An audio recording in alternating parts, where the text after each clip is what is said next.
On a lonely stretch of coastline where thick fog hugs the cliffs and the ocean whispers secrets to the rocks, there once stood a place people called a miracle, the Compassionate Haven Trust. Posters of smiling children filled every street corner. Billboards promised hope. Donors believed their money was saving abandoned lives. At the center of it all stood a man the public worshipped like a saint, Pandit Vikram Sharma. A calm voice, a silver beard, a reputation built on compassion. People said he rescued the forgotten, but sometimes the brightest halos hide the darkest shadows. Because behind the prayers, the charity dinners, and the tearful speeches, a secret operation was quietly unfolding. Children were disappearing, ships were leaving in the night, and somewhere beyond those cliffs a network of lies was growing stronger with every passing day. But what Pandit Sharma never expected was that one small orphan boy walking through the gates of his perfect charity was not a victim, he was a spy. And the moment that boy pressed a hidden signal into the darkness, the entire empire of lies began to collapse. If you are interested in mysterious stories, then here is another story for you on Rock Adventures.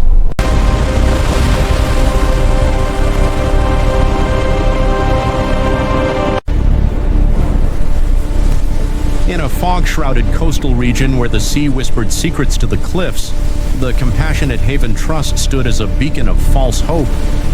Its glossy posters lined alleyways and bus stops, beaming children in spotless uniforms, their small hands clasped in gratitude toward the trust's saintly founder.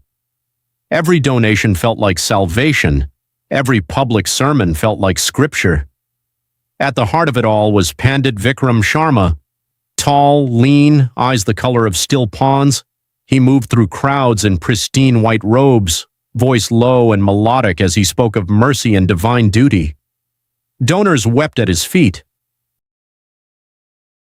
Your tears are sacred offerings. May this unity bring peace and prosperity to all. Dear people, we stand at a crossroads. Our unity is our strength. Let us move forward together with courage and resolve. They never saw the ledger he kept in a locked steel box beneath the altar. On the ground, enforcing the nightmare, was Khan Bahadur, broad-shouldered and unyielding. His thick black beard shot through with gray like storm clouds. His dark eyes missed nothing. His prayer cap never slipped, even when he counted the children like cargo.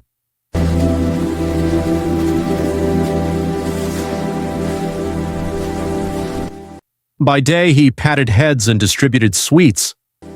Who wants sweets today?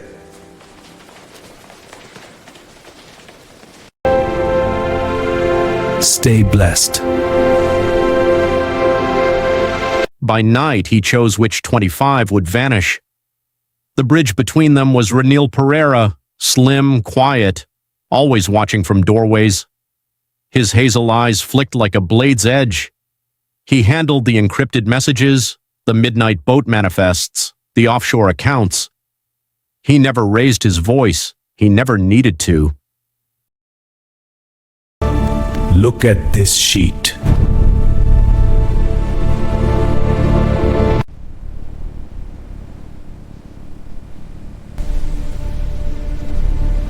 The orphanages appeared idyllic.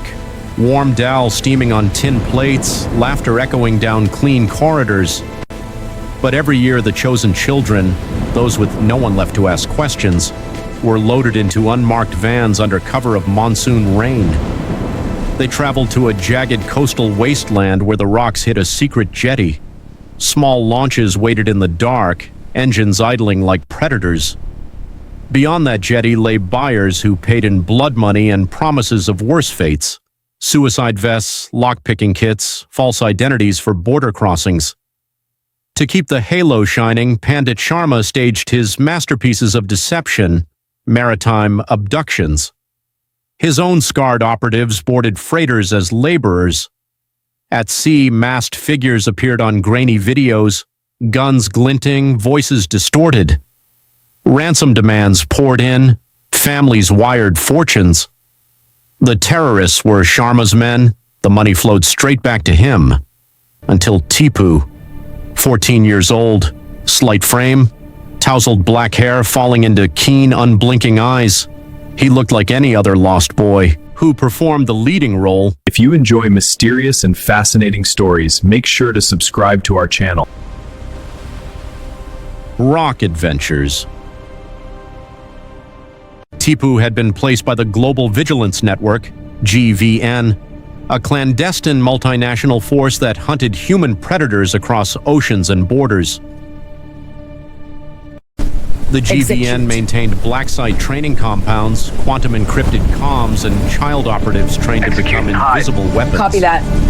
Tipu had spent 13 months in one such facility, a place that looked like a forgotten boarding school from the outside. His days began before dawn, stealth runs through pitch-black obstacle courses, learning to move without sound even when his lungs burned, endurance drills where he carried weighted packs until his legs shook, then practiced walking as though malnourished and weak.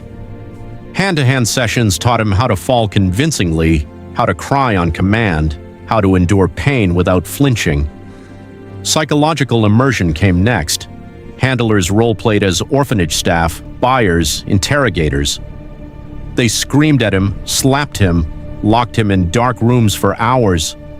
He learned to sob realistically while counting seconds in his head, to fabricate trauma stories so layered they felt true even to him. He practiced resisting sleep deprivation, resisting bribes, resisting the urge to scream the truth. Surveillance became second nature. He trained to memorize room layouts in 3-second glances, to overhear whispers from 20 feet away, to sketch floor plans inside innocent-looking drawings of birds and boats. He learned to hide microtransmitters in cracked marbles, frayed shoelaces, hollowed-out crayons. He mastered Morse code tapped on tabletops, distress signals flashed with a shard of mirror. Every evening ended with ethics drills. Instructors reminded him, one wrong move and dozens of children die. Patience was his only weapon. Observation was his only armor. When Tipu finally stepped into the Compassionate Haven orphanage, he was perfect camouflage, shy, polite, eyes always downcast. For months he listened. He watched Khan Bahadur's late-night meetings with Ranil Pereira.